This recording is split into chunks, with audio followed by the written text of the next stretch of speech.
if you want to share some.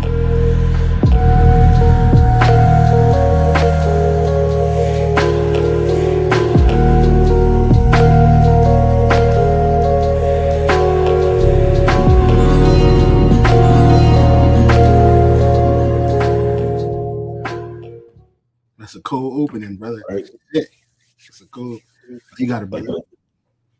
Yep. All right. I think the notifications just came in. Just making sure we good. Yeah, it should be all good. Should be go. Yep. There we go. We live. Yep. There it is right there. All right. Shalom. Shalom. All praise to Hawa Bahasham, Yahweh Shai Bahasham, Rakah HaKwadash. Double honors to the beloved apostles and elders of Great Millstone, better known as GMS, who grew well. Peace and salutations unto the hopeful elect, the tabernacle of David, beginning with the 144,000 and the rest of the men, women, and children out of the 12 tribes from Yahweh Bashem Yahweh Shai will ultimately have mercy upon in these last days. All right. And I'm joined by the beloved elders, the brother Elder Gabar Yahweh, also the brother GMS Yashar, and the beloved elder Raquire Kwan from the UK. Shalom. Shalom. All right. And yeah, you guys got it. You want to kick it off? Hey, you got an elder Raquire? Since you got more information on it than us right now, so you can go ahead and break it out, man. Yeah. Well, I've just been watching it for 15 minutes, from what I see, looks like America and Israel did a preemptive strike in Iran, and then Iran retaliated.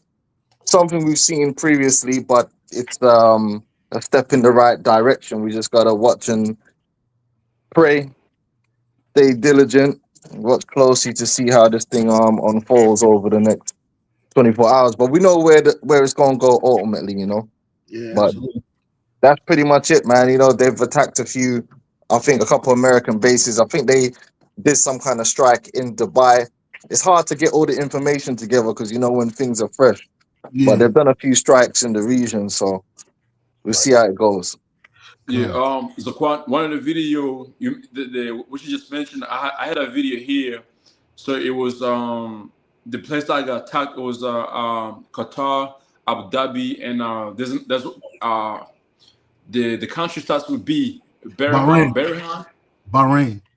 Yeah. Those three, they're the ones that I guess Iran put a strike on. There you go. And these countries, those countries that they hit, Qatar is a main hub for American military, right? Especially Doha, like Doha, Qatar. Then you got the one in Bahrain, which was I had looked it up. It said that it said the attack happened in a U.S. base. Right here. It said Tehran attacks U.S. base live. Iran fired missiles at U.S. Navy Center in Bahrain, right? So, yeah, we see that happening right now. And let me play a little bit, see what happens. Remember, the Supreme Leader of Iran has not been seen publicly in the A spokesperson for Iran Civil Aviation has announced an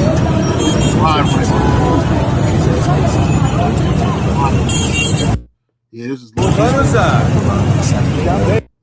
I just what do you call it? And this is like it's in the middle of the city. Like what military infrastructure is in the middle of the city in Tehran, bro? Right. You know what I'm saying? All these civilians just walking them by. Because how is it selfish? It says LGM, my fault. We have a lot that I didn't mention, but those are the most well known. It says I'm just reading the comments. Give Trump to wake on a 2-week wrong in. I don't know what the hell these people talking about, but yeah. So there you got that. This is the Bahrain. Just to link up what you were saying, Zaquan. All right. So I got a precept real quick, man. Okay. This is hold on. This is the book of 2nd Ezra, chapter 15, verse 30. It says, also the Carmanians range. I'll start at 28. This is 2nd Ezra 15:28. Behold, in horrible vision, and the appearance thereof from the east, okay, where the nations of the dragons of Arabia shall come out with many chariots, right? Those dragons of Arabia, those are those Arabic countries. I think you just said it hit two. It hit Abu Dhabi. Was it Abu Dhabi? And then the other one was Qatar. Yeah. Where the nations of the dragons of Arabia shall come out with many chariots, and a multitude of them shall be carried as the wind upon the earth, that all they which hear them may fear and tremble. Yep. Also, the Carmanians raging, which we know the Carmanians are the Iranians, the Carmanians raging in wrath shall go forth as the wild boars of the wood, and with great power shall they come and join battle with them, and shall waste a portion of the land of the Assyrians. You got to break it down, brother. Yeah. So when you go into that word Carmanians, like Zaquan was saying, I believe it's Kerman, if I'm pronouncing it right, Iran, right? And hey, they're going to be raging. As it says, I believe it's in the very next verse or two where it talks about they shall remember their true nature. Oh, and that's going into. Oh, okay, Con, you got it. Yeah. Verse 31, it says, and then shall the dragons have the upper hand, remembering their nature, and if they shall turn themselves conspiring together in great power to persecute them, then these shall be troubled, bled, and keep silence through their power, and shall flee. So yeah, right. So the time that we're in now, what we're seeing with the dragons of the Arabians, remember, they it's like it's a brotherhood to them when it comes to the Islamic faith. Because keep in mind, you got Turkey as well. And me and the brother Yashar, we tapped in a little bit earlier before starting the lesson. We spoke about this just briefly. And that goes back to Ezekiel, the 38th chapter, right? Where it talks about Gomar and Togomar. And we touched on this the last live lesson we came together and we spoke about this. So this is man, the water Yahweh Bashim Shah, these prophecies are coming out. Because now, guess what? Where all of this shit happening is popping off, right? Like Elder Apostle Rakar said, since the start of 2026, we ain't seen where the scoffers at. Yeah, we ain't seeing no scoffers. We ain't seeing none of, right? So the Carmanians, going back to the point in 2nd Ezra, the 15th chapter, all right, it said the moment that because I read up on it a little bit earlier, that when Babylon and Israel struck, they said it only took not even 30 minutes for Iran to retaliate. All right. That's what it's going into about that. Remember their true nature, because guess what? All right, we in that time right now. This is prophecy speaking. We in that time, fellas. God. That word for it says Carmanians. The Carmanians were a fierce, warlike people from the ancient Persian province of Carmania, modern day Kerman, Iran, located north of the Persian Gulf, mentioned in 2nd Ezra 15 and 30 as wild boars and allies to the dragon of Arabia. And they are, because they follow that Islam, right? They're not they're not Arabians, they're Elamites, but they're allied with these Muslim countries. It says it says they were considered closely related to the Medes and the Persians, right? So these are the Iranians. And if I'm not mistaken, the Iran, they changed their name from Persia. I think it was right around 1930, I want to say 33 or 31, one of them. It's right around the 30s, if I'm not mistaken. It says, you got something to say, Elder Clown? Yeah, I was just gonna say, man, and you was mentioning the Islamic ties. There's also, the economic and the strategic ties, like going back into China, Russia. They all have a vested interest in Iran because of the oil that's over there. So the whole thing is like a powder keg, ready to kick off. It's just a matter of time. When the Lord put the spirit on these different nations, you go back in Revelation 7 chapter, you got them angels holding back the four winds. It's only a matter of time, man. For, these man, they just do some crazy shit, man, and it all pops off. And you see who's pushing it, Esau. Who's supposed to be the man of peace, the civilized man. But he just gun toting, man. He out here like old dog, from menace to society, man. What you say about my mother? Yeah. He just If I out here can, wilding, man. Yeah. But they're supposed to be the peaceful man, the civilized man, which is a lie. Yeah. He's the beast man, the violent man. That's what the scriptures say. The violent man, Yep. the man of sin, the murderer. Mhm. That's right. That's right. It says I asked the question, what strategic relationship does Iran have with Arabia? Following the March 2023 China broker deal, Iran and Saudi Arabia have moved toward a strategic shifting from intense rivalry to cautious, pragmatic cooperation to de-escalate regional tension. Key relationships include dialogue, economic normalization, and joint efforts to manage conflict in Yemen and Syria, though deep-rooted suspicion remains. It says security de-escalation. The primary strategic goal is stability with both sides working to prevent direct conflict. Well, we're in that right now. They're in direct conflict with America. The agreement includes reviving the 1990s era security pacts covering intelligence sharing and anti-terrorism cooperation, regional proxy management, a significant focus on managing proxy conflicts in Yemen and Syria aimed to ease in regional, particularly Gulf-sided security fears, economic cooperation, agreements aimed to boost trade, investment, and technological exchange, right? And then you got diplomatic and geopolitical relationships as well. So here it is, these two countries or people at once they were at odds with each other, and now they're shaking hands, making deals. Matter of fact, Saudi Arabia, right? This is 10 days ago, right? The Saudi Iranian detainee, a strategic imperative issue brief February 2026. So this was this month. It says key takeaways: Saudi and Iranian rapprochement is fragile but hangs on. Diplomatic engagement between Iran and Saudi Arabia has persisted despite the shock of the Israeli-American attack on Iran, June 2025. So this ain't the first time America attacked Iran. And the triggering of a snapback sanctions, Riyadh and Tehran share an interest in reducing tensions, yet remain wary of shocks. Trade normalizations remain mostly aspirational. Detainee is a strategic priority for Tehran. Snapback sanctions have increased the economic uncertainty facing Iran, and the threat of future military attacks by Israel is ever present, right? And that goes back to this right here, the book of Jeremiah 49 and 20. Therefore, hear the counsel of Yahweh Bashem Yahushai that he have taken against Edom, and his purpose that he have purpose against the inhabitants of Teman. Surely the least of the flock shall draw them out. Surely he shall make their habitation desolate with them. And you got it, Zaquan. Yeah, because remember, they struck first. Israel struck first. And when you go back and view Nero number 47, his speech, what goes between 8 to 10 minutes.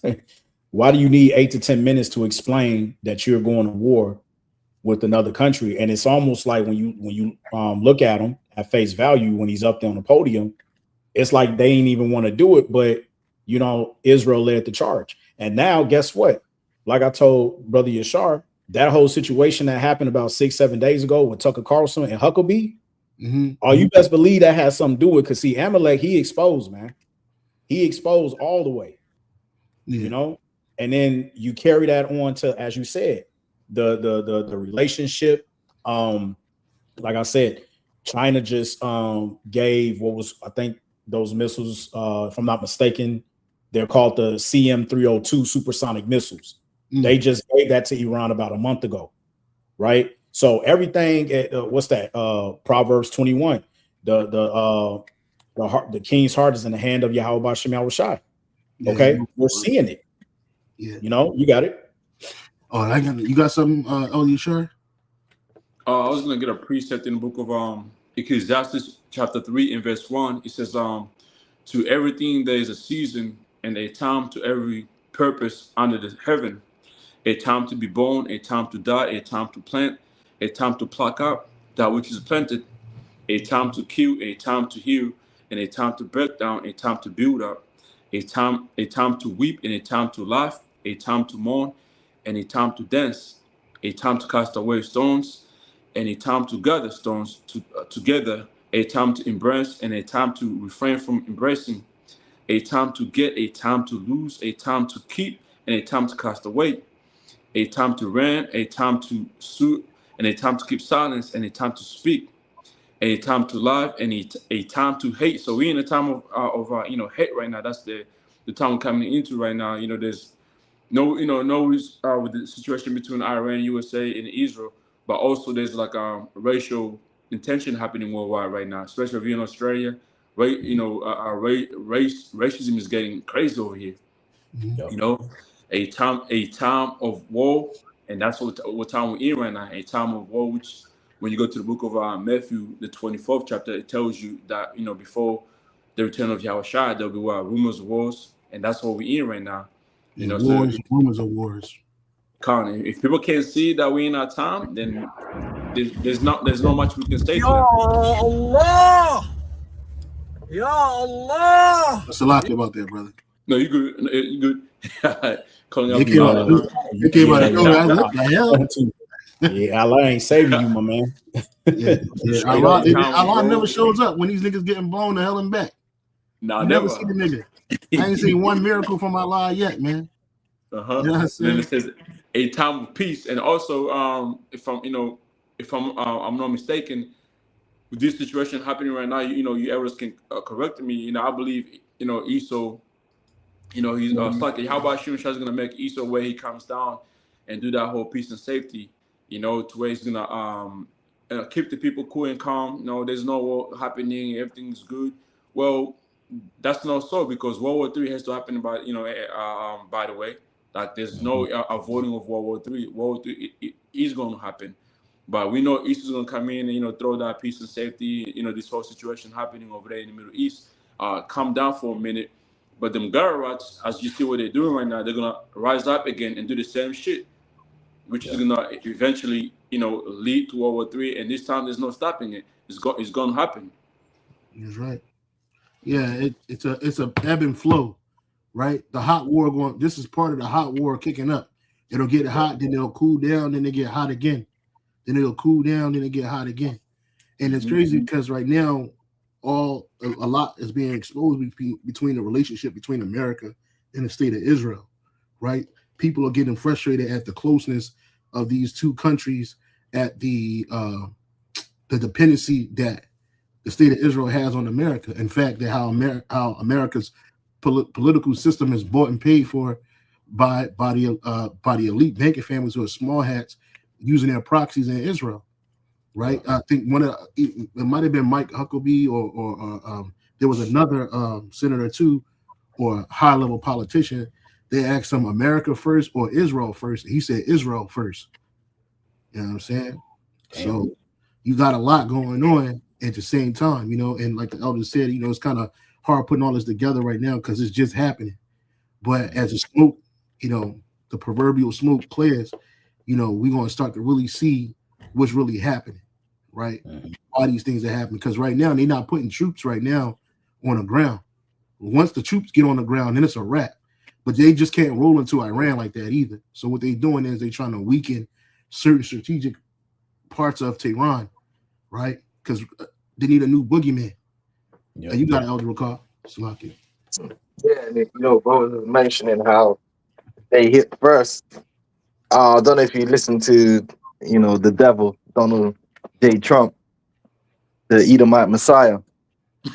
He was on there giving like a detailed history of like Iran. They kidnapped this person and they did this and they did that. It's like, yeah, but what did you do?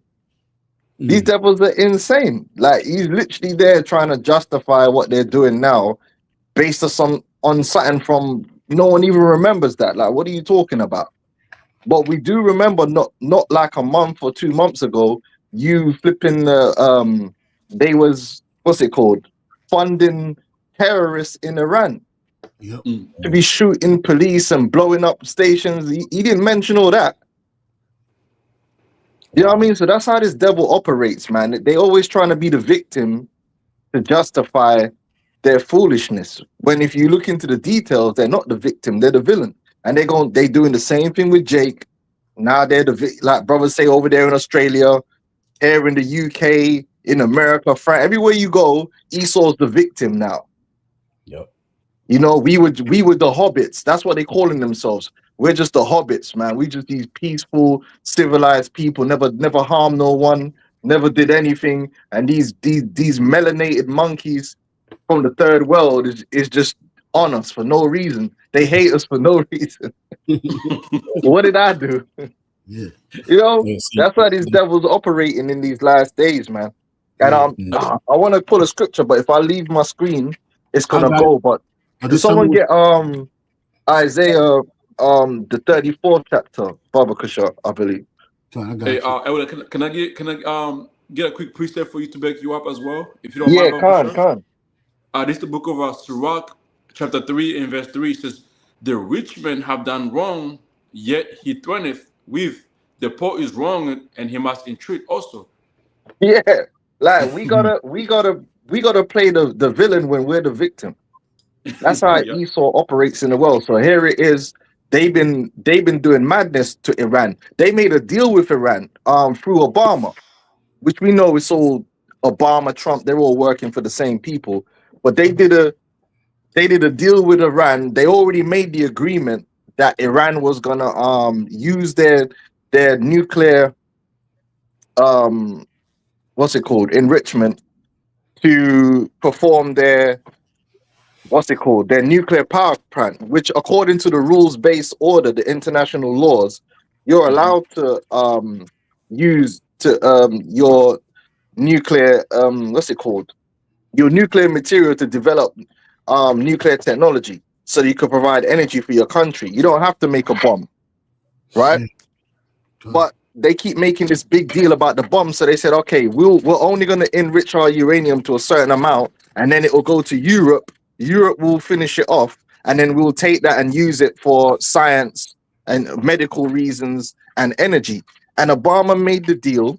Obama unlocked a whole bunch of money that they had locked up in the American system. And then as soon as Trump came in, he reneged on the deal.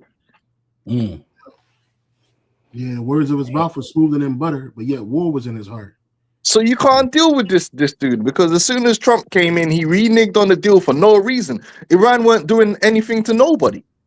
Nope. They put in sanctions on them, which harms the poor people of Iran. It doesn't harm the rich; it harms the poor. So you're really doing collective punishment. Yeah. Right? Trying to put the people under siege to force regime change, but then you believe in democracy. So why don't you let the people choose? Then they're openly funding terrorist organizations linked with Al Qaeda inside of Iran. This man is insane. Yeah, this man's out of control. Well, you want me to go ahead and Isaiah 34, Zaquan? Yeah, straight from the top, because the Lord's going to use this Edomite to bring a great judgment, man, on all the peoples. That's right. This is the book of Isaiah, chapter 34, verse 1. Come near, ye nations, to hear, and hearken, ye people. Let the earth hear, and all that is therein, the world and all things that come forth of it. For the indignation of the Lord Yahweh Shai is upon all nations, and his fury upon all their armies. He have utterly destroyed them. He have delivered them to the slaughter. Yeah, so the Lord's going to use this Edomite and his conniving ways to bring all these nations into this World War III, and they deserve it too. These Arabs, bunch of, I don't want to use nothing to get brothers' channels taken down, but we know what these men are into. These men will lock up their woman in the house and take them boys out to dinner. You know what I'm saying? Yep. We know what these guys are into. They're heathens, they're idolaters, they're wicked. All these nations, they're all wicked. Esau's just the what's he called? He's just the star of the wicked show. But they're all wicked. The Lord's going to bring judgment on all of them. That's right. So he's going to use Esau in his wisdom, in his great high IQ state, to bring all these nations into a terrible, terrible judgment, man. because all these nations possess the destructive capability that's been unknown on the planet. Yep. You know, that like the scriptures say, man, turn your plowshares into swords. Yep. All these nations, they got missiles for days, and they're gonna use them. Kind of real quick, this is the I'll get back to Isaiah, but since you brought it up, this is the book of Joel, chapter 3, verse was it 14? It says 10. Yep, 10. I'll start at 9. Joel 3 and 9. Proclaim ye this among the Gentiles. Prepare war. Wake up the mighty men. Let all the men of the war draw near. Let them come up. Beat your plowshares into swords and your pruning hooks into spears. Let the weak say, I am strong. And these nations, they have these destructive capabilities. Now they saying they strong. Right? They're willing to go to war with anybody if they can let them nuclear missiles go off. And they, like the Zaquan said, this is unknown destruction that's about to happen. Because when's the last time you heard a nation being attacked with nuclear capabilities and we saw the results of that, the end results of that? You haven't. Yeah. And hey, bro, before we even get to that point, it's crazy. Remember that the conventional weapons these people have before you even get to nuclear is crazy. Yeah. Before you even launch nukes, these nations are going to be decimated because they got mad amounts of missiles, man. Beyond, like, yeah, they got the nukes, but there's that's the next level. You got a level beneath that. They've got thousands upon thousands of millions of missiles just sitting there. Yeah. Yeah, Salakia, if I can back you up, Elder. Remember when Iran struck Israel last year, it was said by the foreign minister that the missiles that Iran dropped on the dome, that penetrated the dome, that was old technology. He said they haven't even scratched the surface yet, what they really have on the ground. Yeah, they got all them hypersonics. Then you got the situation in Venezuela, which we told people, yeah, this guy is just showing weakness, really, because they haven't conquered Venezuela. That was just a little show that they put on. No one even talks about that no more. Like, what happened with that? Yep. They said they were running Venezuela. Well, what happened with that? Yeah. Yep. Nah, you a little pirate. You went in there, you kidnapped her, bruh. And now you're on a little pirate scheme, but the country's still there with the same people in charge. Yeah. So when this war kicks off, it's gonna kick off in South America too. Yep. And in the Caribbean, just like in World War II, you had multiple theaters of warfare. You had the main warfare, which was in Europe, but they were also fighting in Africa. They were fighting in the Atlantic. They were fighting in the Pacific. It's going to be like that again, except this time the epicenter is not going to be in Europe. The epicenter is going to be in the Middle East. That's right. But you're going to get, the war is going to be a world war. All these different nations and multiple theaters.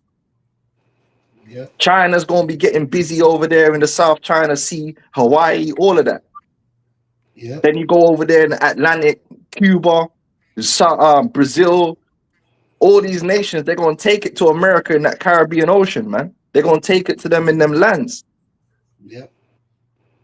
It's going to get popping out here. It's just a matter of time, but people don't realize that that's where the Lord's taking it. All these nations' armies are going to have to suffer. Yep. Yeah. Well, and then like in the first two world wars, America waited to the end to get up in there. Nah, you're going to be from the beginning until it's over.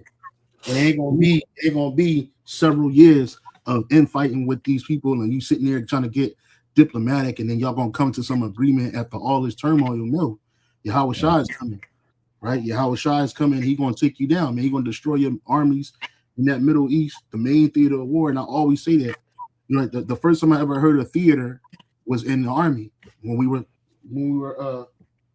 Salakia, brother. Give me a quick second. Go ahead and speak, brother. I was gonna say Tribes of Israel 95 posted this. Nuclear proliferation refers to the spread of nuclear weapons capabilities and is a significant concern for international security due to the potential devastation that nuclear weapons can cause. Now it's interesting that the brother posted that because we remember they came out with that movie about a couple of years ago called Oppenheimer. Yep. Right. If you remember Oppenheimer, when you get a chance, Saquon, if you want to find that quote that he said, which link us right back to what's that in Isaiah 54:16, if I'm not mistaken. But basically, overall, Oppenheimer said that he's afraid they became the waster to destroy. Yeah. Something to that effect, roughly paraphrasing. Yeah, it says, "Now I become death, the destroyer of worlds," is a famous quote from the Hindu scripture, the Bhagavad Gita, famously invoked by J. Robert Oppenheimer upon witnessing the first atomic bomb test, Trinity test, in 1945. As the father of the atomic bomb, Oppenheimer used this phrase to describe the immense devastating power unleashed. You know what I'm saying? So yeah. There you go. So you got to understand, and for the brothers who went and saw that movie, just to touch on the point, remember that movie, they tried to paint him like he was towards the end, he was looking real sad, like, damn, like this technology that we have found or whatever. But see, that's the pride of Edom, man. Okay. The guy who passed away last year, that Elder Apostle Tahar and Elder Apostle Kabar brings out time and time again, the one who did the narrator for the film, The Late Great Planet Earth, right? He even went into it and brought out Zechariah, the 14th chapter, when it talks about what was described within that chapter, which we call it the Sarah O'Connor scripture, right? Mm-hmm. About the eyes and the holes and stuff like that. And that was in the 70s. And they knew what that was talking about in terms of this devastation from this nuclear weapon. So we're here. Yeah. And it's all happening. You got it. And like Elder Ricardo Kwame was speaking about the nuclear missiles, the icing on the cake. They got all kinds. Trump even said they got weapons that he can't even talk about. They got shit. He said they got things that can destroy people without even touching them. You know what I'm saying? Mm-hmm. They got weather weapons. They got an actual ray that can come down and hit a certain location and only burn whatever target that's there. They showed you that with the whole Maui fire. All them people had their houses painted blue. None of that, whatever fire came down from heaven didn't touch it. But everybody else shit was just gone. And then the ultimate icing on the cake gonna be the nuclear fire. But Elder Ricardo Kwame, want me to keep reading in Isaiah 34? Elder Ricardo, you still there? Yeah, Con. So this is back in Isaiah chapter 34, verse 1. Again, verse 2. For the indignation of Yahweh Shem Shai is upon all nations, and his fury upon all their armies. He hath utterly destroyed them, he hath delivered them to the slaughter. Their slain also shall be cast out, and their stink shall come up out of their carcasses, and the mountains shall be melted with their blood. Right? It says, and all the hosts of heaven shall be dissolved, and the heavens shall be rolled together as a scroll, and all their hosts shall fall down, as the leaf falleth off from the vine, and as the falling of the fig from the fig tree. Yeah, and that's the nuclear destruction. You got his correct.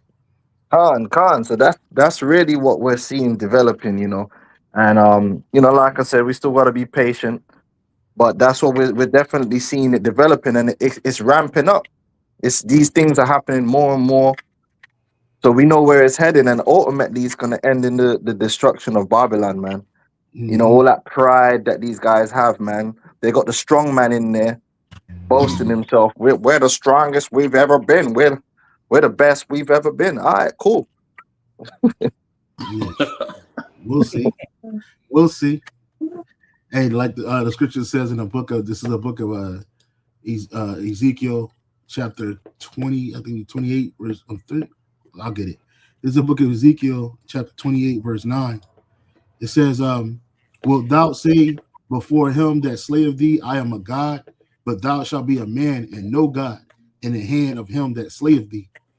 Right? So, you think that you are power, you think that you have might, true might, but in the hands of Yahweh Shem Shai, you're just going to be a man. Right? And your pride has deceived you, as it says in the book of Obadiah. Your pride have deceived you, thou that dwellest from the clefts of the rocks. Right? Would you like me to keep reading, brothers? No, that's it. Hey, Arkham, I'm gonna roll because I gotta get ready for camp. All right, brother. Okay, But yeah, I'm a listening though. Con. Hey, shalom. The water Akim, Yahabashim Shabrakatam. Yeah, but you wait that Shalom. Shalom. Shalom. Yeah, you got it. Just to and to land back off you, you know, that's why it says in Isaiah the 14th chapter that this is the purpose that Yahweh had purposed over the whole entire planet Earth, dealing with the destruction of Esau, Edom. Mm-hmm. Okay, and that's the reason why now, the reason why since this incident that's happened, everybody's looking at Amalek sideways now. Okay, and remember the scriptures tells you in Obadiah that the nations are despising Esau. Mm-hmm. You see what I'm saying? So we're in that time now where this devil, okay, he can't hide. He's lost control of the narrative. Okay, shameful spewing is upon his glory. Okay, the man of sin, the wicked that the Bible speaks of is being revealed in our time. Mm-hmm. Right? There should be no reason now for anybody out there to sit up there and say, well, the so-called white man, he ain't the devil that the Bible. No, shut up. You don't know what you're talking about. That's right. All right. We're here now, and everything beginning with the apostles, the bishops, the elders on down that have been telling you for the last 40 years is here in your face. Yeah, you got it. Like Bishop Elder Joshua said yesterday at the live show. He said that everything we've been saying is literally happening right now. Everything we're saying is happening. Everything we're saying through the spirit and power of Yahweh Shalom Shai, we're actually witnessing it. And that's why a lot of people, some people are starting to trying to turn that corner.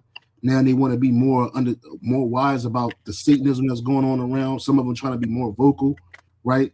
Esau is being laid bare with some of the things that he's doing. It's being shown that he's an outright liar. He's lying to the people, right? To the people that don't have no understanding, you know, and his pride above all, right? All that American pride. Like they sent this man, the strong man, like Elder Ricard called him, the strong man. They sent them in here to what? To level America, and Americans don't even see what's happening, right? He's doing it in a myriad of ways. Real quick, there's that precept you had mentioned, brother. It says, Obadiah. I'll start at 1. Obadiah 1:1, the vision of Obadiah. Thus saith the Lord Yahweh Bashim Yahushua concerning Edom. That's another thing too, because Edom is the most prominent nation in the scriptures next to Israel, right? Yep. Prominent meaning that when it comes to prophecy, the prophecy of judgment is pointing straight at him. It's all. But Elder, isn't Edom going to receive salvation, man? Come on, man. Yeah, let them. Well, maybe the TGC ministries can help them out. You know what I'm saying? Maybe they can help him out. Send him a care package, and he may make it. But again, it's concerning Edom, right? Which the nations don't want to talk about. They don't want to openly speak about that, or they'll shift the buck. They'll call the Arabs the Edomites. They'll say America is the Edomites, and the small hats in Israel are the Lord's people. But wait a minute, if that's the case, y'all work hand in hand. The scripture said that there will be enmity between Israel and Edom, right? It said that, right? We would have a problem, but you don't see that over there with them people, right? So this is concerning Edom. We have heard a rumor from the Lord, Yahweh Bashim Shai, an ambassador is sent among the heathen. Arise ye and let us rise up against her in battle. And that, that started with that dude. What's his name, brothers? He used to be the prime minister of Egypt, the president of Egypt, Gabal Nasser. Nasser, yeah. He said what? He said that these people will never have peace over here because they left black and they came back white. Mm-hmm. Right now, obviously, the internet, they scrubbed that information, but it was there, it was out there, right? And why? Because these nations, they starting to see not only that, it ain't even about their skin complexion, because they'll get excited. Oh, they want to kill me because I'm white. No. It's you want to be the nations want to destroy you because of what you do, what you've done to them, how you exploited them. See, the difference between them nations and us right now, we don't have no physical, military to go to war with this man. We don't have ambassadors to speak on our behalf at the UN, at these groups, the G20 meetings. These are your people, the heathen nations, right? But these heathen nations, they working with you, but at the same time, they plotting against you. Mm-hmm. because they victims too. The elite of their people are winning, but the average person in these countries are losing. So it says, behold, behold, I've made thee small among the heathen, thou art greatly despised. You got it, bro. Yeah, you see, and they're being greatly despised. Like I said, I got to keep bringing it up because I believe through the Spirit, and this is, that interview that happened with Tucker Carlson and Huckabee. Mm-hmm. The questions he was asking Mike Huckabee, that put an even bigger target on Edom's back when it comes to the identity. So now Edom is in a real identity crisis. This is why he is known as the vagabond of the earth. This is why, okay, he's a fugitive of the earth. He's every other nationality other than what the fuck he's supposed to be. Mm-hmm. You see what I'm saying? Yeah. So go ahead. Yeah. No, you got it, brother. No, I was just going to say, so right now, like we said, he's lost control of the narrative. Elder Malcolm says all the time, if they didn't go ahead with this war, right? Netanyahu will be he'll be under the charges with the criminal court justice system dealing with the international courts. So you got to keep the war going. Yeah, well, Trump, when he was over there, the last time he was over there and they was praising Trump, he was like, "Oh man, let BB go, man. He's a good guy, man." And the people were sitting there looking at him like, "What?" They ain't finna let. But see, as long as they at war, they can't pay attention to putting this dude in prison. Yep. For his war crimes, right? But again, who is his war crimes affecting? The average so-called small hat, tiny top, right? Mm-hmm. Those elites over there, those elite politicians, those elite military men and women, those elite families, the wealthy people over there. BB's their man. If he can't do it, no one can. You know what I'm saying? That small hat, that rat, like he's the guy that they want. So they ain't gonna let him get locked up. Yep. As long as they keep the war going. Right? Didn't they said they had a peace treaty with Gaza, and they still whooping Gaza ass. They can't even turn Gaza into a fucking Fritz Riviera on a Mediterranean. Not on a Mediterranean, on the coast of Israel.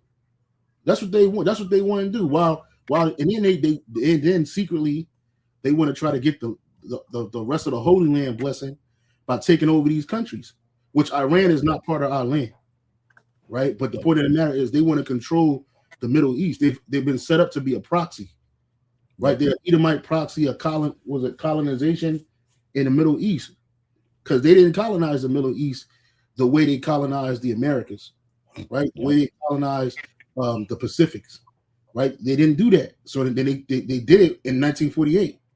Yep. And they set up a colony of Edomites in the state of Israel. You got it, bro. I had a precept, Micah 2:1 says, "Woe to them that devise iniquity and work evil upon their beds. When the morning is light, they practice it because it is in the power of their hand." Going into what the elder just mentioned right now. Okay, so them top bankers, the elite, which we know most of them are what they're the small hat, and everything they've been doing, is basically is you can't. No other nation here can come to them and be like, "Yo, you gotta stop doing this. You gotta stop invading this country." No, they're gonna keep going invading these countries over there trying to get resources.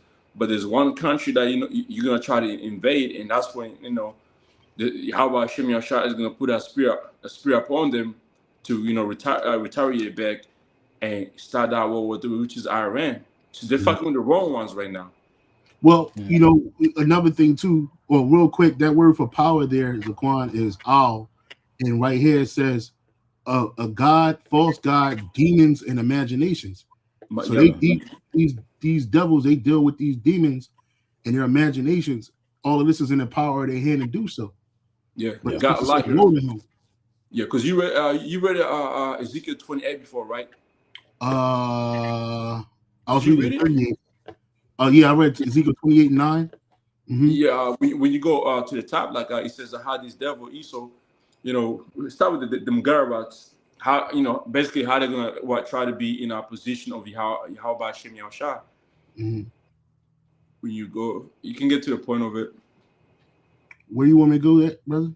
Which is I think you start from verse. You can start from the top and read through it. This is Ezekiel 28:1. The word of Yahweh Shai came again unto me, saying, Son of man, say unto the prince of Tyrus, thus saith the Lord Yahweh, because thine heart is lifted up, and thou hast said, I am a God. I sit in the seat of the Most High. Yep. Yeah, and that's what Easter's, been doing, be acting like, And right now they haven't accomplished it yet because the mage. It's like the major movement that they're trying to bring forth is that the mark of the beast, where that microchip is within you, so they can control you, and that's like the finisher. That's like, okay, this is it, we got it. Now we acting like God now, but for now they're still they're trying their best to do so. Yep. Yeah, that's why the scripture says the pride have deceived thee. Because remember, Ecclesiastes 8:11. It tells you clearly that, let me get it real quick because I don't want to butcher it. But Ecclesiastes 8:11, it says, because sentence against an evil work is not executed speedily, therefore the heart of the sons of man is fully set in them to do evil. Now, what's crazy is when you go to Psalms 37:7, where it talks about fret not for the man that bringeth wicked devices to pass. When you go into that Hebrew word for wicked devices, that goes into their plot, their scheming, their wicked inventions. You see what I'm saying? And we know that their main, wicked invention that they trying to bring to pass to back you up is that mark of the beast, the charagma. Yeah. Okay. That ties into what's that, Job 5:12, where it talks about their enterprise, the new world order setup. You see what I'm saying? And so they're not going to get through it, and that's where Yahweh Bashim Shah has them in a trick bag, pursuant to Job the 20th chapter. As soon as they get ready to fill their belly, it's over with. Even right? You got it. Even Psalm 73 as well. The Most High is going to put them in the secret places. Yeah. Yeah. It says back in Ezekiel 28:2, Son of man, say unto the prince of Tyrus, thus saith the Lord Yahweh Bashim Shai, because thine heart is lifted up, and thou hast said, I am a God. I sit in the seat of God, and in the midst of the seas. Yet thou art a man and not a God, though thou set in the heart as the heart of God or of a power. You got it. Yeah, and that's Esau for you, man. He's right now he has that power over the other nations, but eventually that is that right there is gonna be stopped, because right now, like we read before in the book of Joel, let the wicked say I am strong. These other nations who drank that juice of Babylon, they're all like, man, this right here is not it, or it's like that wine. I mean, this is some shit, this is some fucking shit ass wine. We can't keep drinking this shit, so we gotta the nations turn are back. Yeah, they're turning back like, nah, man, fuck it. Enough is enough, because you make treaty with us, and what do? You turn around and you break those treaty with what they did in Gaza. And look, we can start with the Native Americans. We know what Easter did with them. Yeah. Easter is a liar, man. And so these nations are waking up to know, like, man, this gotta be the devil. Even there's this movie, man. It was, I think it's Bruce Lee or Ip Man, where the Chinese were calling fucking Easter the devil in the movie. Yeah. So these nations, they be knowing. Yeah, it's crazy because like they'll call them that, but they're elite. They already sold out to Esau. Yeah, right? You can't. Esau don't care if you call him a devil. He don't care. Yeah, he's like, in his mind, he just said in his mind, he thinks that he's a power, right? Yeah. Because he has all his control, and they think that they're going to get all of this through this mighty war. This mighty war going to cripple the whole world, and the elite going to come out like a phoenix from the ashes and rise up and take over the world in perpetuity. And that's not going to happen, right? It's you're playing right into the hands of Yahweh Bashim Yahushua. You falling right into the hands of Yahweh Bashim Yahushua. You're being orchestrated by the hands of Yahweh Bashim Yahushua to make this happen. I got a precept. I know Elder Ricardo Cohen had mentioned it about the winds of destruction in the book of Revelation chapter 7, right? This is the book of Revelation 7:1. It says it's called an interlude, like, you know what I'm saying? It's happened like in between all of this happening. It says, and after these things, I saw 4 angels standing on the 4 corners of the earth, holding the 4 winds of the earth, that the wind should not blow, on the earth, nor on the sea, or any tree. And I saw another angel ascending from the east, having the seal of the living power. And he cried with a loud voice to the four angels to whom it was given to hurt the earth and the sea, saying, hurt not the earth, neither the sea, nor the trees, till we have sealed the servants of our power in their foreheads.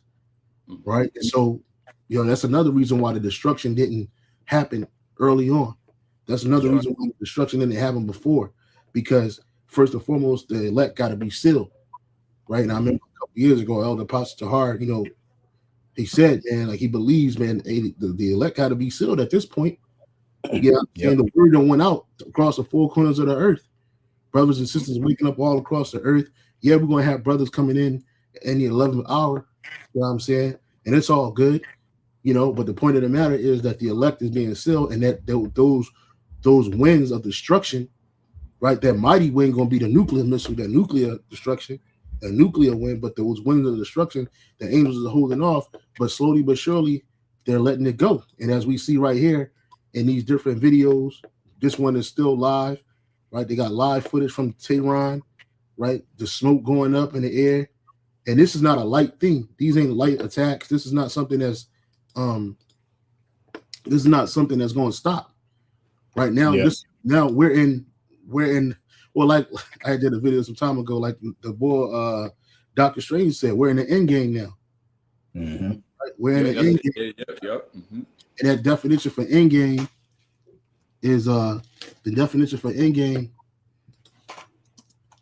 It says the final stage of a game, such as chess or bridge, when few pieces or cards remain.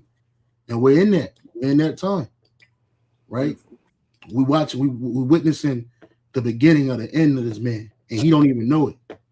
And they sent Trump up there to talk, and I'll pass it back to your video, brother, because I know you got that video with Trump on there, so you go ahead and switch it back, my brother.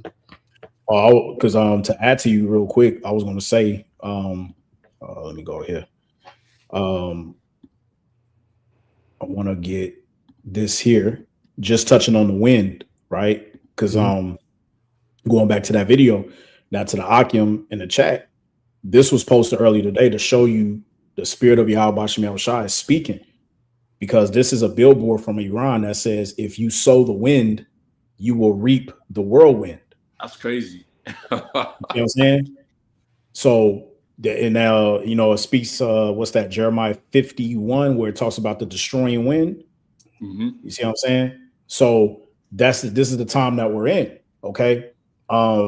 Hey, measure thou the time diligently within the self, and when thou seest the part of the signs pass, as I told thee, right, as the scripture says, then you should know that it is the very same time wherein the highest will begin to visit the world. So whether you live under a rock or whatever, or you just too preoccupied or whatever it is you got going in your life, we're coming in that final hour where you can't say that you didn't know.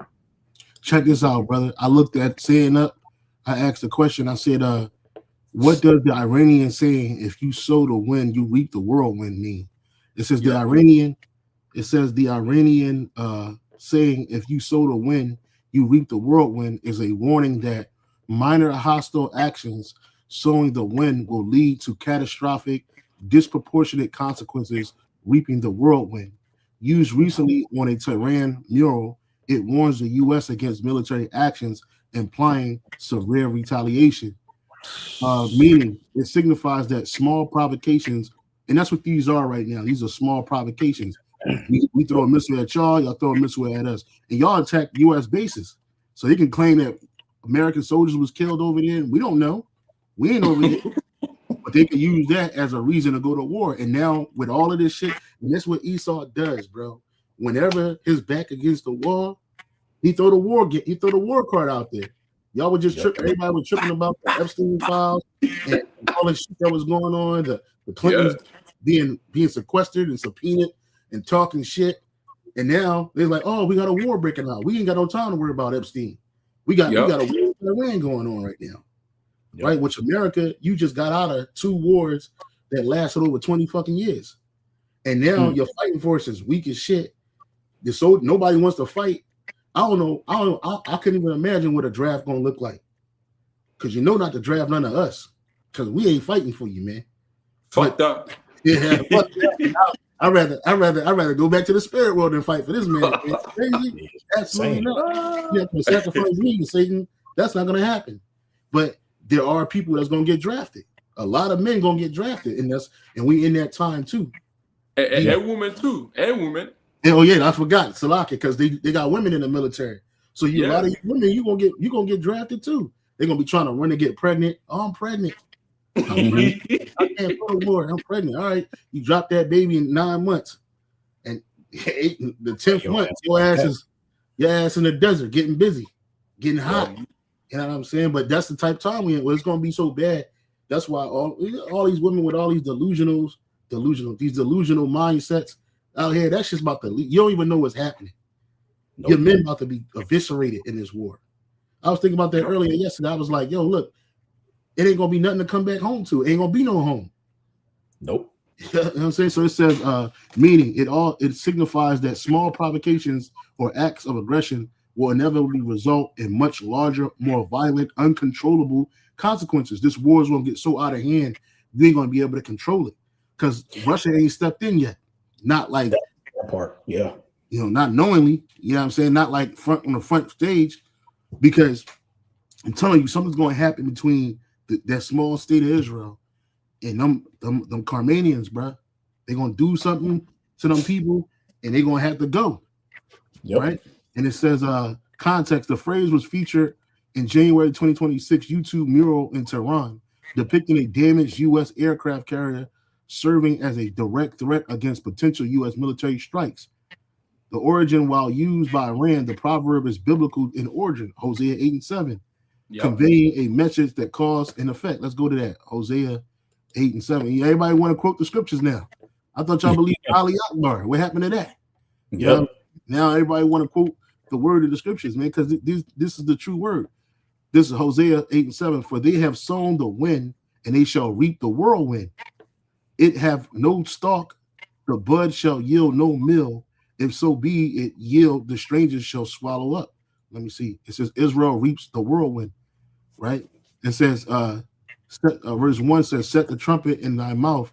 He shall come as an eagle against the house of the Lord, Yahweh Shah, because they have transgressed my covenant and trespassed against my law. So this is the Lord bringing judgment to Israel, right? The northern kingdom first, right? And then now they're applying it to these other nations. Israel, well, verse 8 says right here, it says, Israel is swallowed up. Now shall they be among the Gentiles as a vessel wherein is no pleasure. And that's what you got us amongst these different nations right now, scattered amongst them, catching him. If I might say, man, that when you go to the book of Deuteronomy chapter 30, verse 7, it says that these curses that was upon us are going to be what upon these nations. Yep. Yep. So what we just read in the book of Hosea, you know, that's something that we going through. Okay, right now we being going through, even right now going through right now. Well, that's gonna be a reverse and be put up on those Gararots who happen to be there proclaiming to be the real people of God. That's what's gonna happen to them. Pursuant to what the prophecy, Deuteronomy chapter 30 verse 7. It's gonna be applied to you fucking heathens, time of Amalek. Yeah, this is the book of Deuteronomy chapter 30 verse 7. And Yahweh by Shema Shai, thy power will put all these curses upon thy enemies and on them that hate thee, which persecute thee. And that's all you nations. Like the elder said earlier, all you nations are wicked. It ain't like one nation is more wicked than another. They all ain't shit. When they was all in power, they all had opportunity to be in power. What God did they represent? They represented their idols, right? Talk shit about ours until Yahweh Shema Shai showed them what time it was, and then some of them acquiesced, right? Because they had to. What you gonna do? You can't fight against them. The point of the matter is that what did they do? They did the same thing Esau doing. You give them you give them an inch, they take a yard. They oppress the Lord's people. They kill the Lord's people. They turn the Lord's people out into idolatry. They magnify themselves above the Lord's people. They exalt the fact that our people fall down, fell, and they clap their hands. They get excited about it. So none of you nations are exempt. It's just that right now the Lord using the most basest nation on the planet Earth to lead to lead the show, which is the Edomite. Yep. Yeah, that's why it says what's that in Maccabees? What nation hath not a part to play in Israel? Yeah, Roughly paraphrasing. 14. Right. I think it's like second Maccabee. It might be second. Hold on. I know it's 2 I know it's 19, I think. Yeah, second Maccabees. But yeah, what nation had not a part to play in? Meaning all the nations is guilty for what they did. What nation? You know, just like it tells you in Revelation, the 11th chapter, with us being in a dead estate, they how does it go in Revelation 11th chapter that they closed what is it? They closed not their graves or something to that effect, which is a metaphor for them knowing who we were as a people, but yet they didn't suffer us to have rest in our graves. Which is our nationality. They didn't give us our nationality back. They didn't give us our land back. They didn't tell us who we were. When we went into a state where we lost who we were, forgot who we were, these nations, they just left us our dead bodies in the streets. And our people are dead from the neck up. Those that are without, which is the 2/3 of our people, right? And they just let them lie there. Like they don't care. They step over them, use them as the streets. They don't care. You know what I'm saying? But this is the book. This is what the elder brother had mentioned. First Maccabees 2:10. What nation have not had a part in her kingdom and gotten of her spoils, man? So all you nations have gotten of the spoils, and the ultimate judgment for that is this war, this Third World War. Billions of people are about to perish because of it, right? Mm-hmm. I'm sorry, you got it, brother. Oh yeah, another precept. But you already read that one, right? First Maccabees 2:10. Yep. I just read it. We just read it. Another precept. Can you get a Jeremiah 25, Jeremiah chapter 25 and 27, and can you read it in the NLT from 20? Jeremiah 25 from 27 to all the way to verse 30, but in NLT. This is Jeremiah 25 and 27 in the NLT. It says, then Yahweh Bashan Shai said unto me, now tell them this is what the Lord Yahweh Bashan Shai of heaven's armies, the power of Israel says, drink from the cup of my anger, get drunk and vomit, fall to rise no more, for I am sending terrible wars against you. Mm-hmm. And it's, hold on, I'm trying to see who you're talking to. It's going into the heathen nations when you read. I'll keep reading. It says, against you, and if they refuse to accept the cup, tell them Yahweh Bashan Shai of heaven's army says, you have no choice but to drink from it. That's right. Mm-hmm. Like these Edomites and these other nations think that they got a part in this to say something, or we're going to talk it across the table, right? I know what the Bible said, but we're going to use diplomacy. We'll fight a little bit, but we'll use diplomacy and we'll get over this because the elite, they got the whole world in their hands. So we just they ain't gonna let this go the way. That's bullshit. You're gonna fight. You have no choice. You have no choice. You have to accept that cup. We had no choice. We had no choice. Right? We rebelled against the Lord. We rebelled against Yahweh Bashan Shai. That was the worst thing we could have done. Right? But it had to happen so we can learn. But you nations, you rebelled against the Lord, and it's not even a learning lesson for you. You did it because you felt you had the power to do so. So now you're gonna have to drink from it. It says, verse 29, I have begun to punish Jerusalem, the city that bears my name, which is Yerushalayim. The Lord's name is in that. It says that bears my name. Now should I let you go unpunished? No, you will not escape disaster. I will call for war against all the nations of the earth. I, Yahweh Bashan Shai of heaven's armies, have spoken. That's right. Yeah. I think now, I'm sorry. There's more to it. I said just to read, but if you want to read this one, go ahead. You told me to read verse 30, but you got another one, brother? Yeah, you go ahead. Slack it. Verse 30 is, now prophesy all these things and say to them, Yahweh Bashan Shai will roar against his own land from his holy dwellings in heaven. He will shout like those who tread grapes. He will shout against everyone on earth. Yep. His cry of judgment will reach the ends of the earth. And it is. It is. We screaming it. We screaming. We're the mouthpiece of Yahweh Shai. It said that in the book of Hosea, chapter 12, verse 10, I believe. Right? Tell us that we the mouthpiece of the Lord. So we screaming it. We screaming what? The words of what? Judgment. What crying of judgment will reach the end of the earth, for Yahweh will bring his case against all nations. We in court. His case. He's a judge, juror, executioner, right? Prosecutor. He's the lead prosecutor. We're the witnesses, right? We're the assistant prosecutors, because we standing there telling you, showing the evidence. Yeah, that's right, bro. We the legal aids. You know what I'm saying? We're going through the book. You know what I'm saying? Seeing what's going on. Yeah, how about Shai using us in this court? You got it, brother. Yeah, because us being a small sanctuary, all right. These digital epistles that we do when the brothers link up, when we go to camp and stuff like that, this is us pleading our cause to Yahweh Shema Shai. The Inquisition is being made against these devils, in case you didn't know. That's right. And see, what's happening is, like Zaquan went into earlier, Esau with this pride, his heart is being made hardened, just like the ancient Pharaoh from Egypt. Yep. You see what I'm saying? His heart is being made hardened. This is why Yahweh said in Zechariah, the 3rd chapter, I believe the 8th verse, wait ye upon me, for my determination is to gather the nations, roughly paraphrasing. And this is what you see happening right now. Yeah. And there has to be a controversy to gather them to war. And we're seeing it says, he will judge all the people of the earth, slaughtering the wicked with the sword. That's the wicked Esau, Edom, along with the wicked of our people. That's right. Yep. So, and then that sword is that nuclear missiles. I'm telling you, man. I, Yahweh, have spoken. That was it. That goes back to Isaiah 34:5. His sword should be bathed in heaven, and it shall come down upon who? Idumea. Yeah. Listen to the verse 32 in the NLT. This is what Yahweh Bashal Shai of heaven's army says. Look, disaster will fall upon nation after nation. A great whirlwind of fury is rising.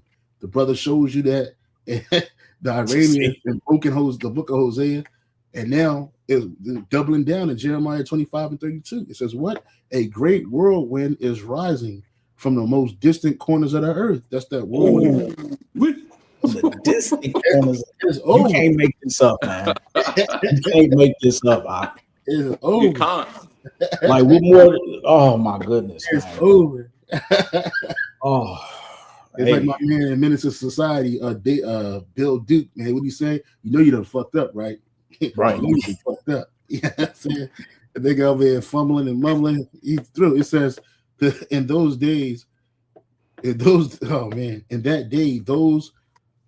that day, those Yahweh Bashan Shah had slaughtered will fill the earth from one end to the other. No one will mourn for them or gather up their bodies to bury them. Elder Ricardo Kwame spoke about the theaters of war, the different theaters of war that's going to be happening. It's going to be happening in South America. It's going to be happening in Europe, America, North America, parts of Africa. It's going to be a war. It's the reason why they call it the World War, bro. Over here too. Yeah. Oh, can't forget the Pacific in Australia. You can't forget New Zealand, right? Because they got armies too. They got armies too. Yep. You know what I'm saying? It says in those days, Yahweh Bashan Shai has slaughtered. In that day, those Yahweh Bashan Shai has slaughtered will fill the earth from one end to the other. No one will mourn for them or gather up their bodies to bury them. They will be scattered on the ground like manure, like shit. Man, bro, this is that's a lot here, brother. I didn't mean to, take it. No, you good, because you good. Water for bringing that up. And that NLT be hitting sometimes, man. Yeah. You get can you get Sirach chapter 36 and verse 15, Babak Shah? Good. It's the book of Sirach chapter Sirach. I'm sorry, what was it again, brother? Chapter 36 and 15, I believe. God. Sirach, Ecclesiasticus 36 and 16? 15.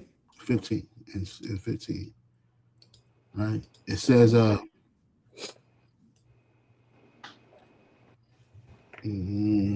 on. It's acting up. All right. It says, verse 15, it's the Rock 36 and 15. Give testimony unto those that thou hast possessed from the beginning, and raise up prophets that have been in thy name. Yeah, and see that testimony is the testimony of Yahweh Shah, which goes into the spirit of prophecy, right? Yeah. So that just proves to you that the men are back here again today, and they're a lot, and they have been risen up, and they have been given the understanding of the scriptures in these last days to show you the tokens. All right, these are the signs of the times. This is what's going to happen. All right, as Yahweh Shah said in Matthew the 11th chapter. All right, it is like, where shall I liken this generation unto? It is like, as he said in the market, piping unto their fellows. But guess what? Jake ain't dancing to the tune of the beat. You see what I'm saying? Because this, as it says in Ezekiel, all right, the prophet is likened unto an instrument playing a lovely song, roughly paraphrasing. Okay, and this is part of that new song, man. This is what we sang it. Our salvation is nearer than when we believe. You got it. Ecclesiastes 36 and 16, reward them that wait for thee, and let thy prophets be found faithful. That's what's happening. Through the spirit and power of Yahweh Shah, we're going to be found faithful. We're doing exactly what we're supposed to do. We're telling you the truth. We're not lying, right? We're showing you evidence. We're lining it up with the scriptures, with the precepts. You know what I'm saying? That's right. This is really going down. It's really going down right now, and it's going to get worse. It may cool down, because other things got to happen before the Third World War come. That chip got to come. That's right. But this is still a major update. I remember. Can I get one more precept before we play a video? Oh, you got it. I wasn't about to play. I was just showing the video, but you got what video? Can you get a Second Ezra chapter 4 verse 37? Consequent. This is the book of Second Ezra chapter 4 verse 37. Yeah. Second Ezra 4 verse 37. It says, by measure have he measured the times, and by number have he numbered the times. He doth not move nor stir them until the said measure is fulfilled. So, like we're going through, right now we're touching on this World War, the beginning of World War 3. You have some idiots out there that say, oh, World War 3 is here, it's already starting. No. This is just the stages of it building up the whole, fight before it happens. Because we gotta wait for the market beast to get here, which is that microchip. We gotta wait for that first, and also Jacob trouble. There's 10 plagues that are gonna take place before World War 3 really pops off. But this is like before a fight, you got the promotion going. So, one person's talking shit here, somebody's shouting, somebody pushing, spitting, talking. That's what we see happening right now. America and Israel, what they did to Iran. Iran said, "Fuck that. We're gonna go ahead and shoot, strike those bases over there in Qatar, Qatar, UAE, and what was the other country again? Bahrain. Bahrain. That's just like that's just building for this World War 3. Yep. That's the build up. That's just that's the most like how about Shimon tried directing it. Because Revelation 11 and 14. Yep. Coming quickly. Yep. I'm asking ChatGPT a question. Give me a quick second. Is America now at war with Iran? I asked it on a Google, and this picture popped up. Well, all of this popped up. I asked the question: is America at war with Iran now? And all of this is popping up. U.S. Israel attack Iran live. Remember, the small hat's gonna draw out, right? It says Trump is marching toward war with Iran.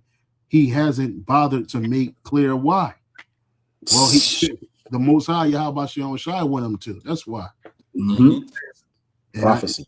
And here's what ChatGPT said: is America now at war with Iran? Yes. As of February 28th, and remember, March is the March goes back to the so-called God of War. So now they bring March is tomorrow. March 1st over there, I believe. I believe no, shit is about to be March 1st over there. Yeah, So yeah. In a few hours, it will be March 1st. Yeah. Yeah, it'll yeah, be March 1st here in a few hours. Yep. yeah, and this is right at the end of Black History Month.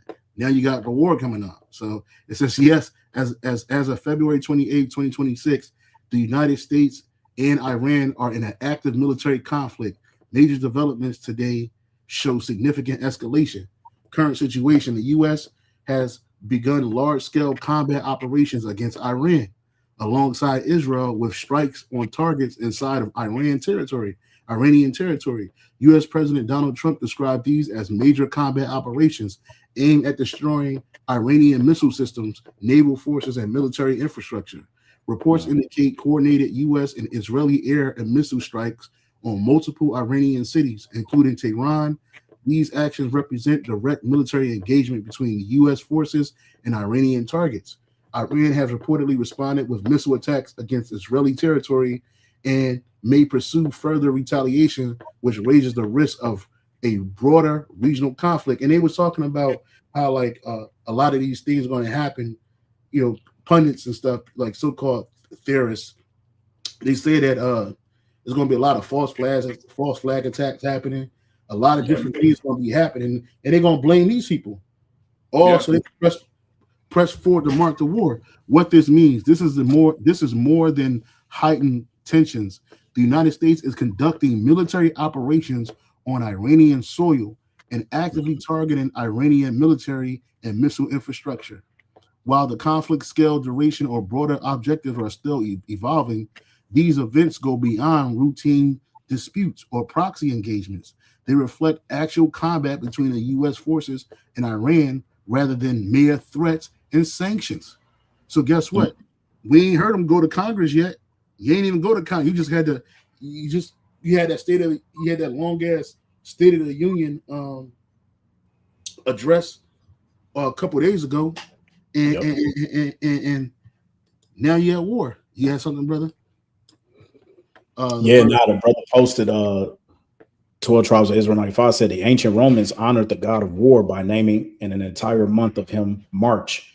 Mars was most often celebrated in March and October, the beginning and end of the military season. And remember, all of this started back in October the 7th in 2023. Mm-hmm. And on top of that, in the Army, I was in the Army. So in the Army, our physical year starts in October. So the new physical year starts in October. As he said right here, he said was most often celebrated in March and October, the beginning and the end of the military season. So this still happens. So we at the beginning. Let's ask the question: when does the military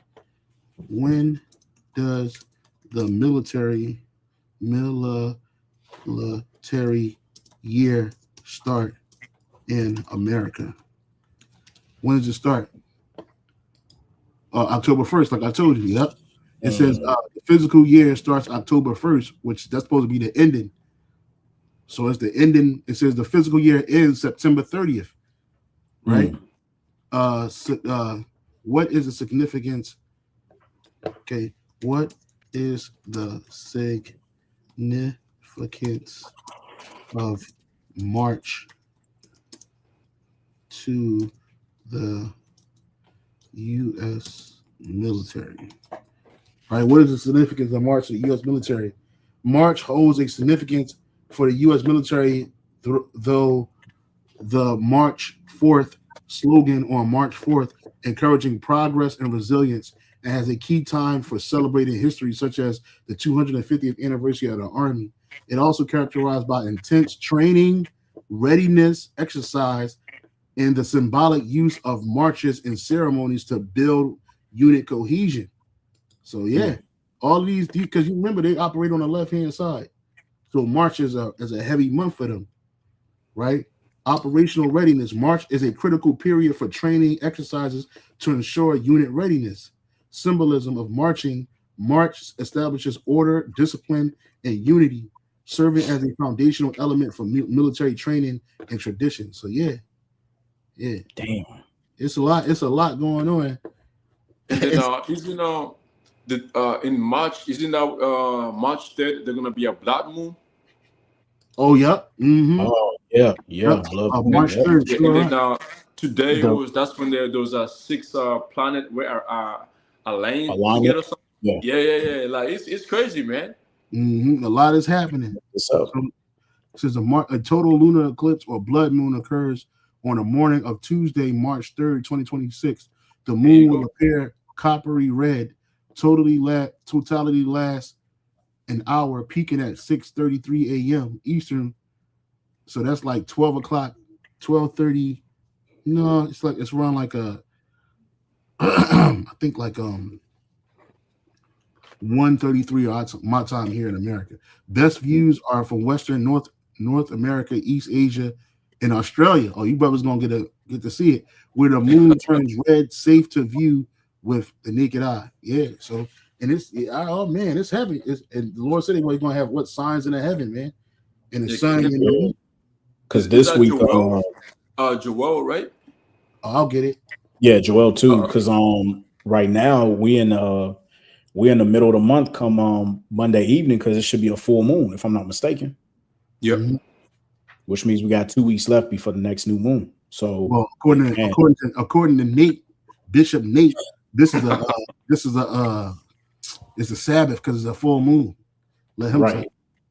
I'm sorry, where at in Joel, brother? Joel 30. Yeah.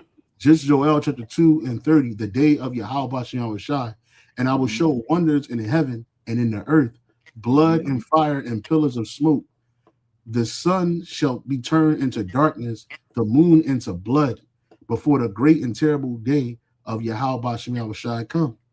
There you go. And we seeing that we seeing what's going on. It's a lot. It's a lot happening, man. How much more plain, can we make it?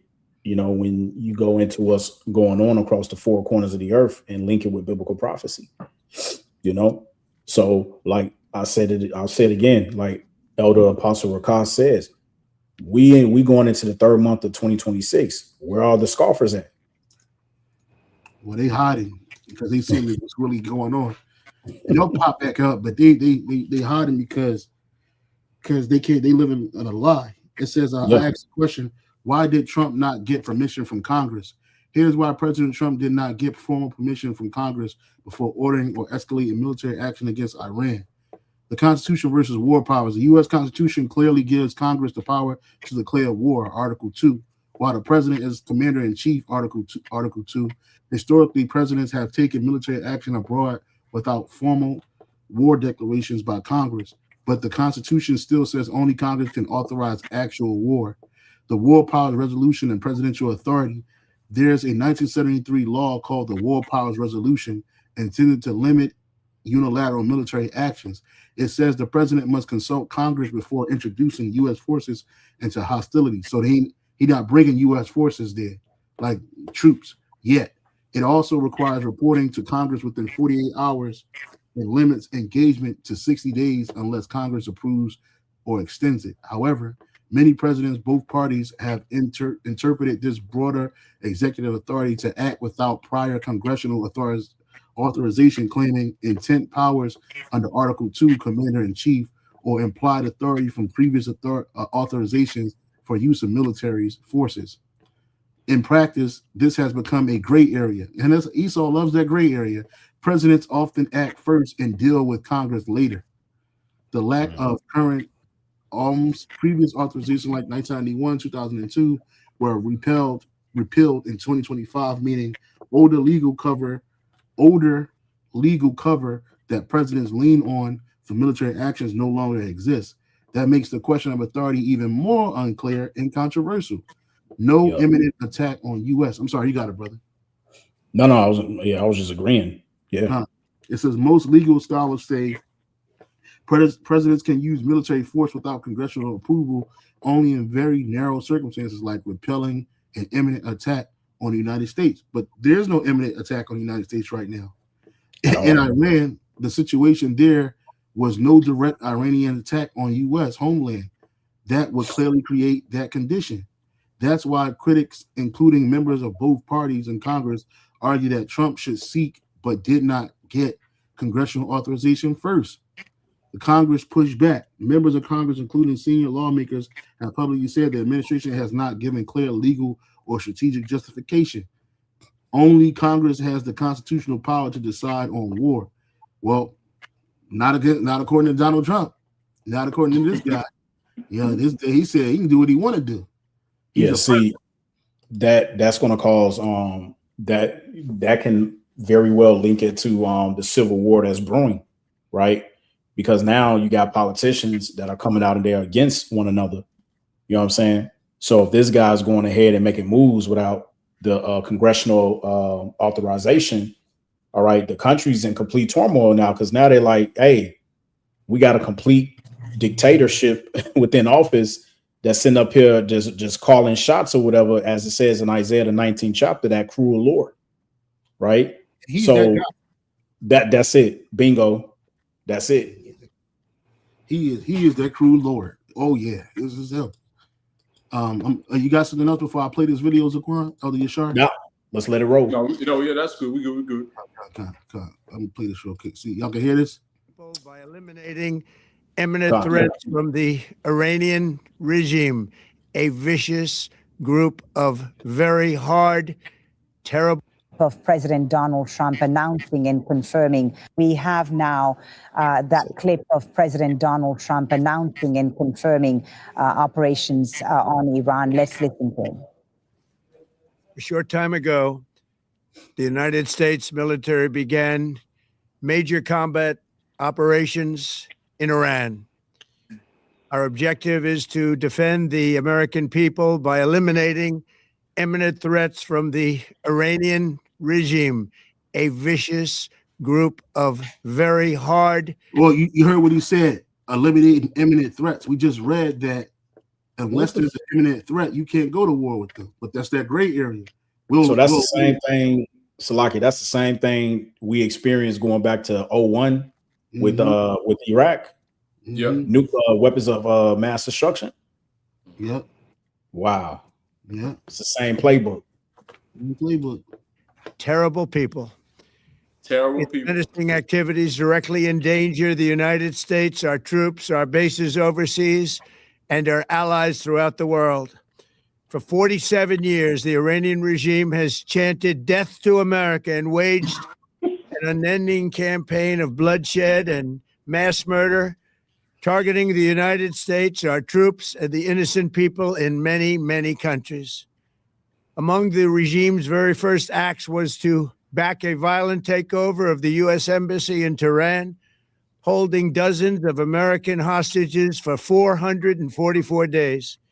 Nigga, that was in 1983, Iran. That was in the 80s, bro. The fuck they got to do with now? It got nothing to do with 2026, man. Where was this on the news? Where was this on the news? Yeah, that was. Yeah, he did. I just thought about it when he said that. I was like, what, nigga? That happened in the 80s, bro. Jesse Jackson helped bring them niggas home. You know what I'm saying? What the fuck, bro? The Marine barracks bombing in Beirut that 444 men, holding dozens of American hostages for 444 days. In 1983, Iran's proxies carried out the Marine barracks bombing in Beirut that killed 241 American military personnel. In 2000, they knew and were probably involved with the attack. What's that, bro? You notice what you see how he's bringing up shit that happened in the past, right? Yeah. Right. But this devil, he'll be the one to tell us when it comes to our people and you bring up slavery or whatever, oh, that was in the past, let bygones be bygones. Yeah, I was just thinking that, brother. I didn't say it. Bro. I was literally thinking it. That was the spirit, bro. I was literally thinking that. I just had to say that, man. Yeah, he's the only one that can go to the past and get judgment for things that happened in the past. Not us. That's what I'm saying. Not us. Man, this man's a devil. You have something to say, Elder Yashar? No, I was going to say, this shows you that ISIS is in power, man. Mm-hmm. Yeah. Yeah, that's right. Back on the USS Cole, many died. Iranian forces killed and maimed hundreds of American service members in Iraq. The regime's proxies have continued to launch countless attacks against American forces stationed in the Middle East in recent years. as well as U.S. naval and commercial vessels and international shipping lanes. It's been mass terror, and we're not going to put up with it any longer. From Lebanon to Yemen and Syria to Iraq, the regime has armed, trained, and funded terrorist militias that have soaked.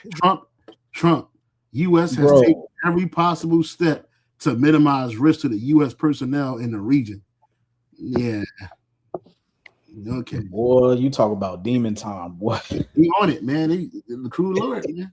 Yeah, Revelation 6 and 4. All day. All day. All day. And see, that's not only Revelation 6 and 4, that's Wisdom of Solomon 6 chapter 2, first 6 verses in. Because they have not judged the nations rightly. Yeah, it's Revelation 6 and 4. And then went out another horse that was red, and power was given to him that sat thereon to take peace from the earth, and that they should kill one another. And there was given unto him a great sword. Yeah. Basically, like, go ahead. I was gonna say he caught red-handed. Remember, he blessed with the sword. Caught red-handed with his. Hey, the scripture says that his foreskin should be uncovered. Yeah. His skirt should be lifted up. Yeah. He got the sword. And the reason why, even whatever Trump is saying with Iran, the reason why Iran is like that is because you Esau, you're the reason why they like that. Then, let's be honest. All these countries that you went over and invaded, how'd you get there? Who started it? They started, or you started it? You know, they want Iran back anyway, because they used to have it underneath for the Shah of Iran. He was and then he went rogue, and then I think Mossadegh was before the Shah. I think Mossadegh was before. Nope, could have been Mossadegh was before the Shah, and then the Shah came in. And Mossadegh tried to nationalize the oil, and then they was like, hell no. And then the businessmen in the United States, through the government and the CIA, propped up the Shah. And for a minute, the Shah was, he was cool. He was working with America, and he tried to nationalize it. And then what they do, it got overthrown by the Ayatollah Khomeini. And Khomeini or Khomeini, whatever his name is, Khomeini, that guy. And then the Shah ran out of Iran. And then they want to put the Shah's son in the power in Iran. That's what they want, because he's going to be a puppet for America. And then the Ayatollahs, they brought that strict Muslim bullshit over here to Iran. Iran used to be a westernized country, right? Women were in the streets doing the fuck they wanted to do, and then Iran came in with the other people. So America been wanting to go back there because of the resources. They want their oil. They want everything that they got going on over there. They miss Iran. They miss it so much. Remember the last time we did a video, we had brought that video with General George Clark. He said that Iran was one of them countries that they wanted. 5 countries. Yeah. They wanted Iraq. They wanted Libya. They wanted Syria. They wanted Sudan, and then they wanted Lebanon. And I think also they wanted Iraq, Lebanon, Sudan, Sudan, Libya, and Iran. And they got Iraq, they got Sudan, they got Libya, right? And Lebanon. Lebanon, yep. And now all that's left is Iran. So this is all a party, and that was like in 2002 that General George Clark got that memo, and then they act like it don't exist no more, because in that video he said that he went back up there to talk to him. He said, "Oh, I don't know what you're talking about, General. I don't know what you're talking about." Right? It's all bullshit, bro. And guts. And it was Iran's proxy, Hamas, that launched the monstrous October 7th attacks on Israel, slaughtering more than 1,000 innocent people, including 46 Americans, while taking 12 of our citizens hostage. It was brutal, something like the world has never seen before. Oh my God. Iran is the world's #1 state sponsor of terror. And just recently is happening, and it says former President Clinton questioned by a congressional committee on Epstein links. And that shit wasn't public. You ain't hear none of the questions they asked him about that shit. And then the next day, a war breaks out. No more Epstein. Yeah, that shit's gonna be forgotten. Yeah, Epstein's about to be old That's news. that's from that movie Wag the Dog with Robert De Niro when the president was found to have an affair. They couldn't let that break out to the American people. So what did they do? They immediately made up a war. Yeah, it was a big war. They had the old girl with the blue screen. She was with the blue screen. Yep. Getting the bread, and then, oh look, she's being destroyed and all this other shit. And the whole time he was acting. Crisis acting. Yep. That's a heavy movie. Wag the Dog. That was a heavy movie. Yeah, you brothers, if you haven't seen it, go and watch that this weekend if you have time. It's called Wag the Dog. It's an old movie. It's got Robert De Niro, and you'll see what the hell they're talking about. Yeah, I gotta watch it. That was crazy, man. Yeah, it was crazy as well. Like, was it last week, right? The situation that took place over there in Mexico. Like, what the fuck is Issa doing, man? What are you doing? Well, they prop those cartels up anyway. It says right here, the making of fake news, right here. Yep. From Wag the Dog. Okay, good. Put the village behind her.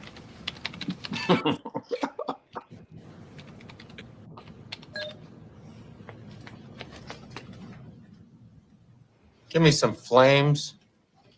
Give me some flames. Wow. Yep. Screaming's good. Some sound of screaming. Give me some screaming. He's a small hat sitting behind there playing games. Look at it. Fake screams. Okay, we're gonna do it again, sweetie. What's her name? Stacy? Tracy. Tracy. One more time, Tracy. You're doing fine. Motherfucker holding some Tostitos chips. And remember, Wag the Dog. This is symbolic. The Wag the Dog. Right? They show you the dog wagging his tail. Look at that girl. Doesn't she look Albanian? She looks like she was born and raised in Albania. Mm-hmm. Yeah, it's all fake. Right? It just showing you that it's all fake. And then right here. Good night. Trump that, Senator Neal, you howdy-doody looking Vance. As we reported earlier, U.S. serviceman Willie Schuman remains missing behind enemy lines. It's all, thinking ahead. That's what producing is. It's like being a plumber. Yes, like being a plumber. Do your job right, nobody should notice. When you fuck up, everything gets full of shit. Symbol of his elite military team. Oh, God. What do we do now, huh? Huh? What do we do now, huh, boy producer? Huh, Mr. Winning Emmy, social conscience, whale shit, save the rainforest, peacenik commie, fucking hire a convict shithead? Huh? What do we do now, liberal affirmative action shithead, peacenik commie fuck? What do you want to do now? This is nothing, piece of cake. Producing is being a samurai warrior. They pay you day in, day out for years so that one day, when called upon, you can respond. You're training at its peak and save. Yeah, they try to kill this nigga anyway because he wanted fame. He wanted his name to be known. He's like, I want people to know who I am. I want an Oscar. You know what I'm saying? So yeah, the movie Wag the Dog, man. It's on. I guess you can rent it or buy it on YouTube, or you can find one of them sites and you can check it out. Another one is what is it called? Network. Another good movie from the Network. Yeah. He's a heavy movie, man, showing you what the fuck this man doing. All we know, this could be CGI. All we know, this could be all this shit CGI. Yeah, there you go. Somebody came on the comment board earlier. He said this is all fake. I was like, okay, I X'd him out, but hey, man. And then they got I'm sorry, he could be right. He could be right. Could be right. Fake news. Remember, it's like Elder. Remember Daniel 12. What's that, bro? No, I was gonna say. Remember, Daniel 12 said knowledge should be increased. So yeah, man, and that movie that was back around 1970, right? Yeah, like the movie Wag the Dog. Yeah. It came out in 1997. 1997. Now imagine what type of technology Issa got now, man. Yeah. Yep. Real talk. Well, 9/11 was a false flag. And that's led us to the war with Iraq. Yep. People actually died in 9/11, but they were sacrificed. It wasn't no plane. Oh, That hit. what? That place was Yep. that was a controlled demolition, man. That's And right. no plane even hit Building 7.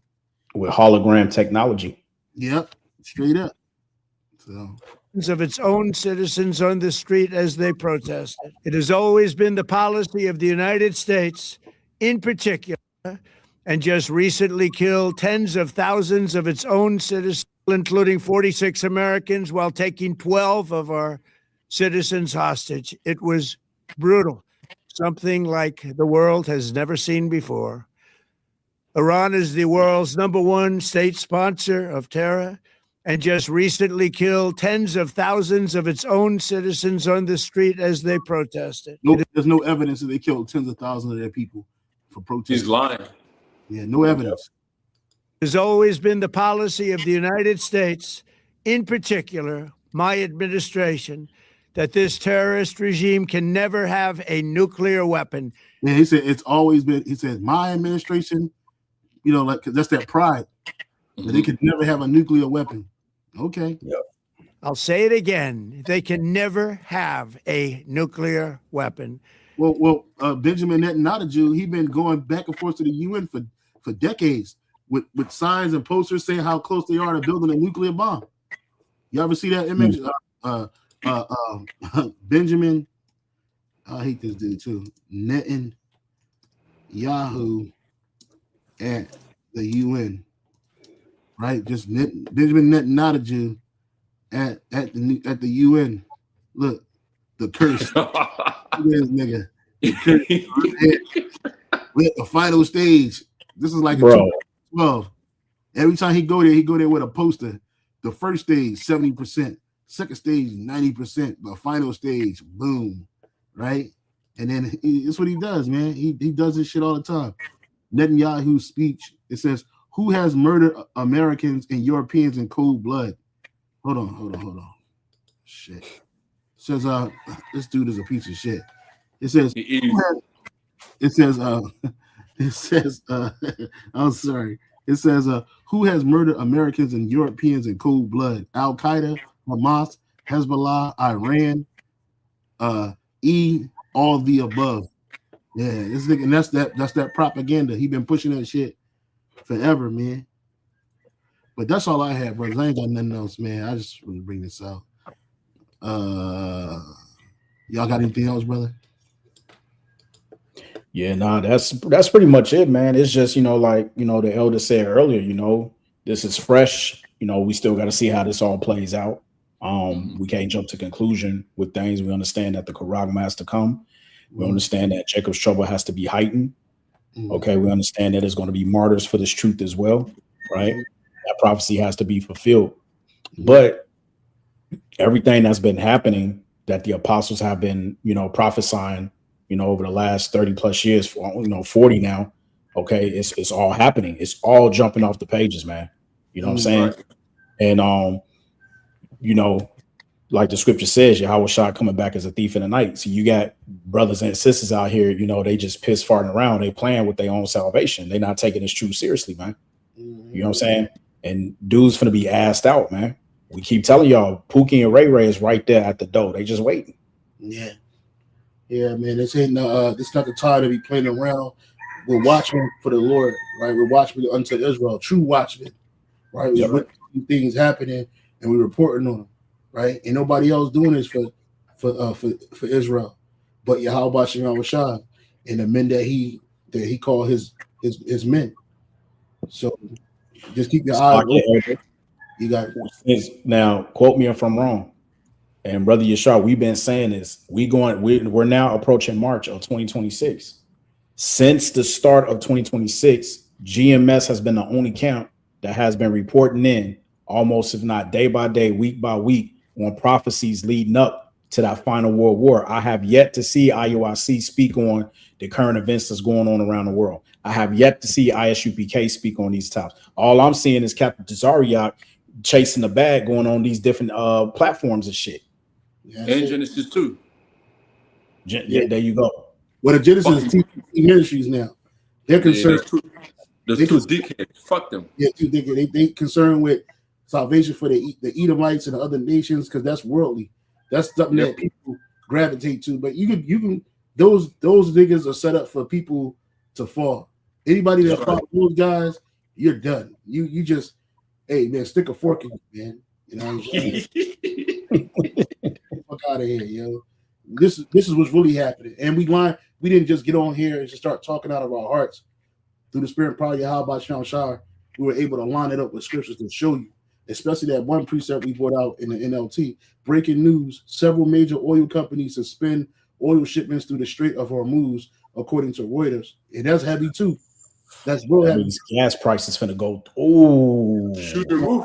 Yeah, through the roof. And bro. Hey, I don't know if you're gonna say the same thing, but remember when I was telling you that the gas in Australia was so fucking cheap and something was gonna happen? Remember I told you that? Yeah. Because I looked at it today when I was like, damn, I think I better fuel up. And then this, I'm like, oh shit, I'm done. I ain't finna spend no $4 on no. I guess $4 a liter, man. I guess is $4. Yeah, a little over $4. A gallon? 1 gallon. Yeah, for a gallon. So for us, that's about $2-3 a liter.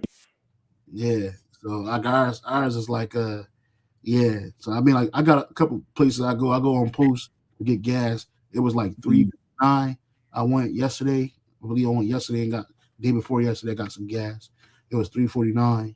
And then but that's at the post. But if you go further on the island, it gets up there. It's get like the $4.50, damn near $5. So, I knew I should, because I seen it yesterday coming home from work. I was like, well, the gas ain't crazy. Telling me too, nah, you better pull over and fill up. So I'm like, nah, I should be straight. You know what I'm saying? I'm finna do a little gardening tomorrow. And then I see this how I'm like, damn, too late. Well, no, brother, you still got some time. If it's, you know what I mean? They gonna skyrocket overnight. But it's gonna take a while. Maybe by Monday you might see the price go up. By Monday. Yeah, fluctuation, but we'll see. But this is heavy because they were afraid that Iran would close the Strait of Hormuz, block it off, because Iran got the power to do that if they want. You know what I'm saying? So, and that's gonna hurt. Yeah, that's something to keep your eyes open too. But yeah, man, this has been pressing news. This is just an update.